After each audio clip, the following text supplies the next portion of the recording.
नमस्ते एंड अस्सलाम वालेकुम ऑल ऑफ़ यू। आज का जो हमारा टॉपिक है वो है पोस्ट नेटल केयर।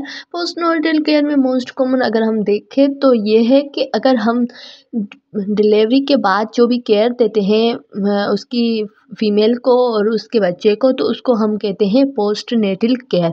ठीक है, पोस्ट नेटल केयर में बहुत ज़्यादा चीज़ें आ जाती हैं। जिस तरह से हम अगर बात करते हैं, जैसे कि पोस्ट नेटल बेबी पैदा होने के बाद उसकी जो सैचुरेशन है हम वो चेक करते हैं। एबनॉर्मलिटी कौन कौन सी बेबी में है वो चेक करते हैं। मदर में कौन कौन सी एबनॉर्मलिटी आ गई है वो चेक करते हैं। उसके अलावा ड्यूरिंग डिलीवरी कौन सी ऐसी मिस्टेक्स हुई है, उनकी वजह से कौन से काज हो रहे हैं, और उनका टेम्परेचर, बीपी, और ये सब हम चीज़ें देखते हैं पोस्ट नेटल केयर मतलब डिलीवरी के बाद।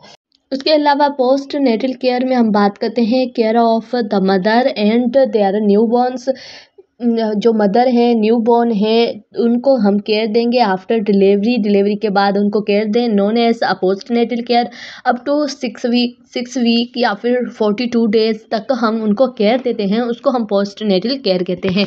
Broadly this care falls into 2 areas. मतलब जो केयर देते हैं 2 एरियाज़ में, जैसे कि फर्स्ट मदर को और सेकंड अगर हम कहते हैं तो बेबीज़ को, उन दोनों को हम केयर देते हैं।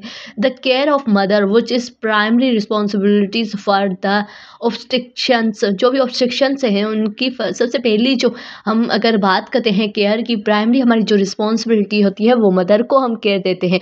Second, care for new borns which is a combined responsibilities for string prediction.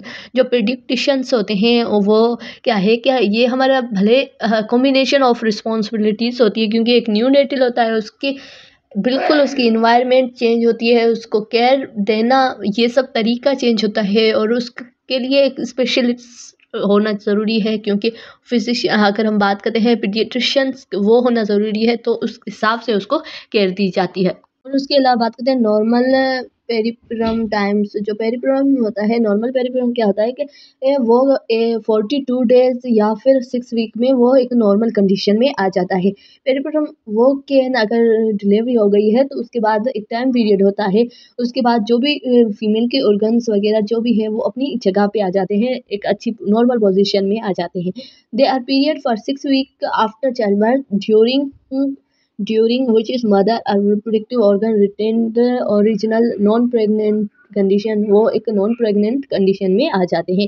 6 weeks and 42 days, first 24 hours earliest up to 7 days and remote up to 6 week के बाद वो एक रिमोट हो जाते हैं, प्रॉपरली वो अपनी जगह पे आ जाते हैं। और उसके अलावा बात करते हैं physiological change in the normal puerperium में। फिजियोलॉजिकल चेंज यही होता है कि चेंज इन जेनिटल ट्रैक्ट वो चेंज हो जाता है। Breast and lactation change in other system, सिर्फ ये चीज़ें चेंज हो जाती हैं। मतलब जो पेरिप्रम टाइम पीरियड होता है उसमें सब चीज़ें अगर सेट हो गई है तो ये चेंजेस हमें दिखाई देंगी, क्योंकि वो एक लेडी जो प्रेग्नेंट थी डिलीवरी करती है, उसका जो न्यू इन्फेंट है, तो उसके लिए उसका ये 3 चीज़ें डिफरेंट हो सकती है, बाकी तो सब उसकी नॉर्मल कंडीशन में आ सकती है।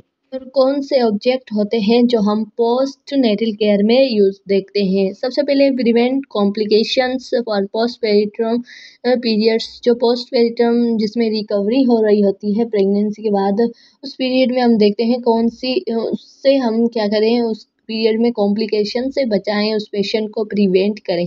और उसके अलावा provide care for rapid restorations of the mother and और जो ऑप्टिमल हेल्थ, हम उसको ऑप्टिमम हेल्थ दें और उसको रिस्टोर करें, मीन्स कि उसको दोबारा से एक अच्छी हेल्थ दे सके। उसके अलावा चेक करते हैं एजुकेसी ऑफ द ब्रेस्ट फीडिंग।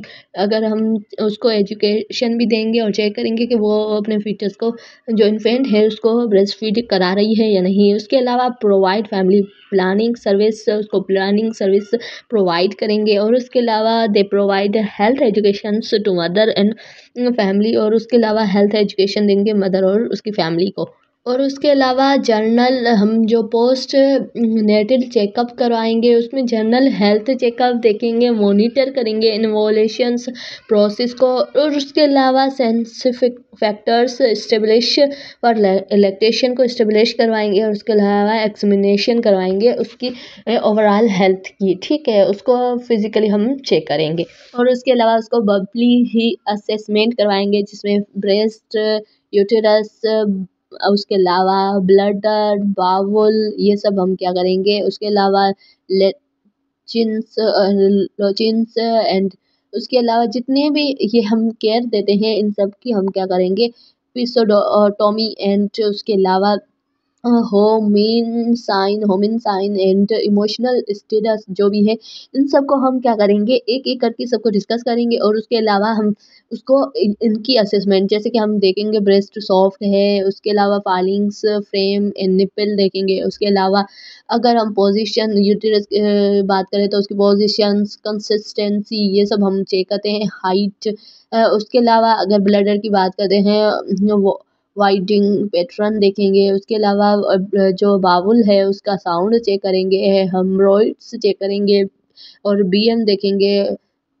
और उसके अलावा जैसे कि type of amount, clotting orders देखेंगे। और उसके अलावा एपिडेन मीन्स लेरेटिक्स, ब्रिशिंग्स एंड स्वेलिंग देखेंगे उस वहाँ की जगह का। और उसके अलावा अगर बात करते हैं प्रेजेंस ऑफ नॉट, कुछ ऐसे साइंस होती हैं जो प्रेजेंट है या नहीं है वो चेक करते हैं। उसके अलावा इमोशनल स्टेटस बाइंडिंग विथ ब्लूड्स मीन्स के वहाँ उसके साथ एक अच्छी बाइंडिंग, उसकी बाइंडिंग कैसी है वो सब चीज़ें हम देखते हैं एक हम असेसमेंट करने के थ्रू, ये सब चीज़ें हम नोट करते हैं। उसके बाद डिस्कस करते हैं कॉम्प्लिकेशन ऑफ पोस्ट पेरिटर्म पीरियड। जो पेरिपेरल है, पेरिपेरल सेप्सिस मीन्स के जो पेरिटर्म पीरियड चल रहा है उसके बीच में अगर इन्फेक्शन हो गया है, सेप्सिस कंडीशन हो गई है तो उसको हम कहते हैं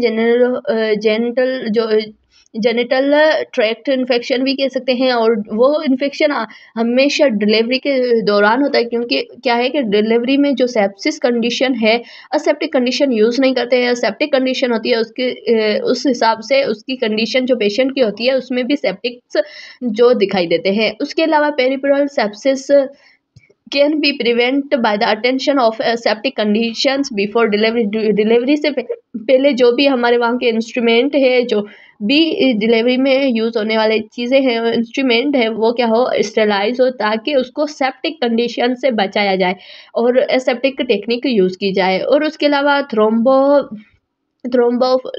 बिन्स, इसमें क्या होता है, पेलिबिट्स, थ्रोम्बोपेलिबिट्स में हम देखते हैं इन्फेक्शंस ऑफ द वेंस, जो हम वेंस होती है वहाँ इन्फेक्शन हो जाता है। जैसे कि अगर डिलीवरी के दौरान या फिर मतलब जो 6 मंथ अगर 9 मंथ की डिलीवरी है तो उसके बाद ज़्यादा वज़न आने की वजह से जो फीमेल होती है उसके जो पैरों में जो वेंस होती हैं वहाँ पे हम कहते हैं वहाँ क्लॉट जमा हो जाता है, उसके वो भी एक कॉम्प्लिकेशन है बहुत डेंजरस। पे कोई भी क्लॉट हो गया है तो वो काज करवाता है वेरिकोज वेन पे, वहाँ पे और लेग्स पे हो सकती है वेरिकोज वेन एसोसिएट कर सकती है और इन्फेक्शन होता है वहाँ पे भी। क्योंकि लंबे समय से अगर हम बात कर रहे हैं कोई भी फीमेल इतना वजन है उसके जो लेग्स पे तो फिर वो कहाँ से हो सकता है। इसके अलावा बात करते हैं सेकेंडरी हेमरेज। सेकेंडरी हेमरेज में हम बात करते हैं ब्लीडिंग हो जाए, जो भी वो 6 वीक्स होते हैं डिलीवरी के बाद, अगर उनके बीच में किसी को हैवी ब्लीडिंग उसके बाद भी अगर 6 वीक अंडर 6 वीक ठीक है, अगर 6 वीक से ज़्यादा टाइम हो गया है फिर भी उसको बहुत ज़्यादा ब्लीडिंग हो रही है तो फिर हम कह सकते हैं कि कोई ऐसा bleeding for vagina in any times for the 6 hours, जो 6 आवर्स होते हैं डिलीवरी के तब ठीक है। उसके अलावा एंड ऑफ द पेरिप्रम जो टाइम पीरियड होता है उसके बाद भी अगर किसी को हो रहा है तो वो एबनॉर्मल हम कहेंगे। या फिर जो फर्स्ट होता है हमें जो ब्लीडिंग वो होती है डिलीवरी के जो 6 घंटे होते हैं उसमें। उसके बाद सेकंड जो होती है पेरिपेरल टाइम पीरियड में होती है, जैसे कि 24 डेज हम कह सकते हैं 42 डेज वो नॉर्मल है। तो 42 डेज के बाद अगर किसी को ब्लीडिंग हो रही है तो वो एबनॉर्मल हम कहेंगे। उसके अलावा उसके रिटेन्ड प्लेसेंटा मेम्ब्रेन वो रिटेन्ड हो जाती है। उसके अलावा मिस्टेट मीन्स की जो ब्रेस्ट है वहाँ पे भी इन्फ्लामेशन हो जाए, यूरिनरी ट्रैक्ट इन्फेक्शन वो भी एक कॉम्प्लिकेशन हो सकती है, फीवर और वाउंड इन्फेक्शन कहाँ जो ड्यूरिंग डिलीवरी कोई वाउंड जख्म हो गया हो उसका भी इन्फेक्शन हो सकता है। ये चीज़ें हैं हम देखते हैं, मतलब जो पीरियड होता है इसका पेरिप्रम पीरियड, उसमें हम ये चीज़ें देखते हैं कि ये कॉम्प्लिकेशन बन सकती है ड्यूरिंग डिलीवरी, अगर डिलीवरी सही से नहीं हुई है तो। और सबसे बड़ी कॉम्प्लिकेशन है ही पोस्ट पेरिप्रम जो हेमरेज होता है, वो बहुत ही बड़ी हम कह सकते हैं कॉम्प्लिकेशन है। इसकी वजह से कहीं डेथ हो सकती है फीमेल्स की, तो इसको हमें बहुत ही ज़रूरी होता है कि इसके हमें डिलीवरी में ही मेंटेन करना चाहिए कि किसी भी फीमेल को ज़्यादा ब्लडिंग ना हो, और हमें हर चीज़ चेक करनी चाहिए। अगर किसी पेशेंट का हाई ब्लड प्रेशर है या फिर उसके प्लेटलेट काउंट कम है या फिर ब्लड कम है तो हम उसकी डिलीवरी नहीं करवा सकते, क्योंकि अगर डिलीवरी करवा दी है किसी भी रीज़न से, अगर उसके प्लेटलेट ब्लीडिंग तो होगी, उसकी वजह से उसके प्लेटलेट ब्लीडिंग भी कम हो सकती है, और उसके अलावा उसको अगर हाइपरटेंशन है तो प्रेशर ज़्यादा होगा और उसकी जो ब्लड है वो सप्लाई सही से नहीं होगी और ज़्यादा हाइपरटेंशन होगा। उसकी वजह से हम कह सकते हैं जो क्रिएटिनिन वो भी बढ़ सकता है, बहुत सारी कंडीशन हो सकती है, ब्रेन पे भी इफ़ेक्ट हो सकता है, किडनी पे, और बहुत सारी चीज़ें हैं उन पे इफ़ेक्ट हो सकता है। तो इसलिए हमें ये चीज़ें देखनी बहुत ही ज़रूरी होती है कि 2 डेज़ होते हैं उसमें हर चीज़ हमें मेंटेन करनी होती है। So thank you so much. आज का वीडियो इतना ही, मिलते हैं नेक्स्ट वीडियो में। Take care, please share, subscribe, comment and like the my videos.